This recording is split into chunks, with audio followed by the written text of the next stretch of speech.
Bonjour à tous et bienvenue dans ce second épisode de Geek.movie. J'ai enfin réussi à trouver le temps de faire un deuxième épisode. Et aujourd'hui, on va parler de deux chefs-d'œuvre. Le premier n'est pas tout jeune puisqu'il date de 1984. C'est Buckaroo Banzai à travers la 8e dimension. Déjà rien que le titre, je pense qu'on est d'accord, on sait que ça va être du lourd. Et c'est un film que je qualifie d'hyper honnête parce qu'il ne veut pas vous faire perdre votre temps. Dès le début, on a un petit speech d'1 minute 30 qui place le scénar à un niveau que je qualifierais de divin. Pour le plaisir, écoutons-nous ça ensemble. Buckaroo Banzai, né de mère américaine et de père japonais. Il commença sa vie selon sa destinée. Allant dans plusieurs directions à la fois, ce brillant neurochirurgien fut rapidement insatisfait de cette vie vouée uniquement à la médecine. Il parcourut le monde étudiant les arts martiaux et la physique moléculaire. Avec des amis scientifiques et passionnés de hard rock, il forma le groupe des Cavaliers de Hong Kong. Et aujourd'hui, au volant de son incroyable jet-car, Buckaroo Banzai part à l'assaut de la barrière dimensionnelle, le plus grand défi de sa vie aventureuse. Dans le même temps, très haut au-dessus de la planète Terre, un étrange astronef surveille anxieusement chaque mouvement de l'équipe Banzai. Et c'est là qu'on s'aperçoit d'une chose que je défends depuis des années, c'est que pour être un excellent film, un film doit être soit authentiquement bon, soit totalement abusé et déglingué. Et là, on est clairement dans la deuxième solution. Clairement, la recette est parfaite. Un scénar pseudo-scientifique totalement inepte, des personnages absolument tous surjoués, des extraterrestres avec de magnifiques masques en caoutchouc et des vaisseaux en carton-pâte. Tout ça réuni permet de faire de ce film un bijou de la geekitude décomplexée des années 80. Il n'a aucun sens, il ne respecte aucune règle et c'est totalement jouissif. Quand je dis qu'il ne respecte aucune règle, pensez que le méchant principal, qui s'appelle John Warfin, va disparaître totalement de l'image, on ne le reverra plus pendant 40 minutes d'affilée. Dans quel film le méchant principal disparaît totalement de l'écran pendant 40 minutes d'affilée? Vous l'aurez bien compris, je vous conseille ardemment de le regarder.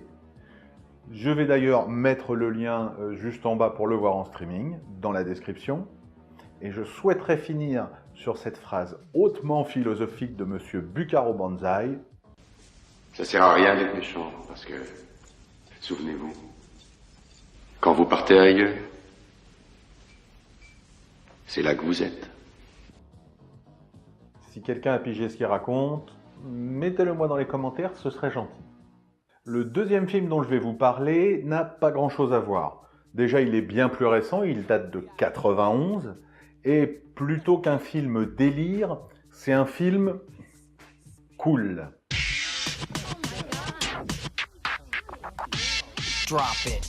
Sans jeu de mots pourri d'ailleurs, puisque ce film s'appelle Cool as Ice. Mais c'est vraiment un film sur la coolitude des années 90. La vedette, il faut le remarquer, c'est Vanilla Ice. Vanilla Ice que vous connaissez peut-être pour cette chanson.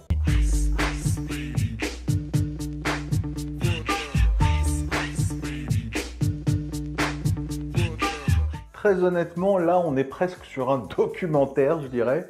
Un documentaire très drôle, mais sur un documentaire sur ce qu'était dans les années 90, au tout début des années 90, être rebelle cool. Et quand on voit les looks, et qu'on se dit que comme moi, on aimait ça au niveau du look et du style à cette époque, on a un peu peur. Je me souviens que j'avais les petites bandes blondes décolorées sur le côté, et c'est flippant. Oui, parce que lui, dans le film, il a des zigzags faits à la tondeuse, mais ma mère m'aurait fumé si j'avais fait ça, donc moi je me suis décoloré juste. Pour ce qui est du film, c'est une suite de gros clichés de clips de hip-hop. On a l'impression qu'on regarde l'intégrale des Boyz II Men en clip avec un peu de dialogue au milieu. C'est absolument sans aucun sens, et c'est ça qui est grandiose. Et puis même pour l'époque, dans ce film, il y a une espèce d'esthétique complètement décalée. Il y a des musiques assez étranges, des scènes, il y a une scène notamment où tout passe en accéléré qui est très bizarre, on ne comprend pas bien, avec une musique derrière qui n'a aucun sens.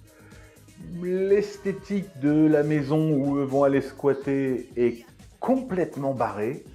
Je veux dire, il y a quelque chose presque d'extraterrestre dans ce film. Vraiment, jetez un œil à cette merveille de la cool attitude des années 90 qui est absolument hilarante.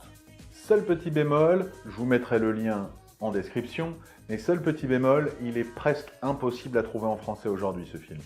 Donc je vous ai trouvé quand même une version française en streaming qui est bien mieux pour moi que la version US que je connais aussi par cœur, mais la version US, les répliques qui font nanar en français font quand même toujours un peu plus cool en américain, il n'y a pas de secret, hein, c'est la langue qui veut ça.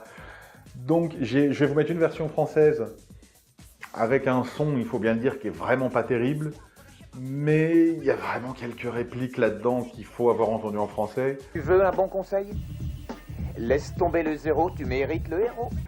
Si vous arrivez du coup à subir le son, je vous garantis que vous allez vous amuser, et sinon je vous mets aussi la version US. Voilà, c'est terminé pour ce deuxième épisode, mais ne vous inquiétez pas, cette fois-ci je reviendrai très vite pour vous donner de nouvelles pépites de la geekitude old school.